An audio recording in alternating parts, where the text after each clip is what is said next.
রিফাত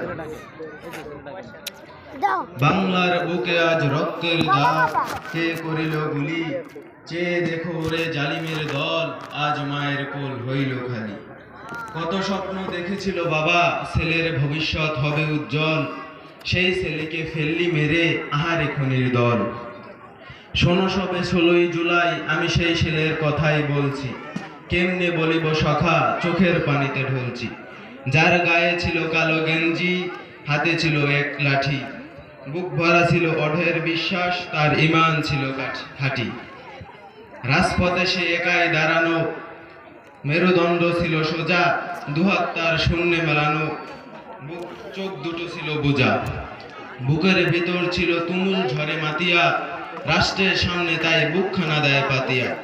একে একে বুকে 4টি গুলি, তবু নত হয়নি কো তার শির, এ যেন নজরুলের লেখা বিদ্রোহী কবিতার মহাবীর।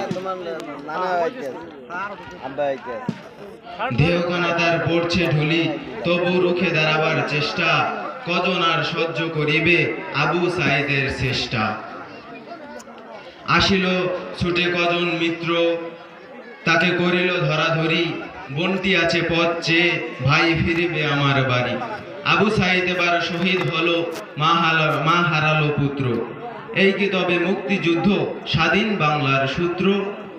আমরা তো কারো রক্ত চাইনি, চেয়েছি অধিকার, তোরা আজ মোদের বানিয়ে দিলি সন্ত্রাসী রাজাকার। আমার ভাইয়ের রক্তে আজকে রাজপথ লালে লাল, আমার বোনের গায়ে হাত দিস তোরা বড় খেকশিয়াল। ধর্মের নামে মুনাফিক তোরা এজিদের সৈনিক, এজিদেও পড়িবি না ধরা, যেদিন থাকিবে না কোনো দিক।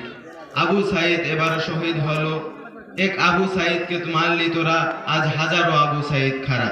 ওহে মূর্খ, কখান বুলেট আছে তোর, চালা আমার বুকেও চালা, আমার বুকেও চালা। ধন্যবাদ।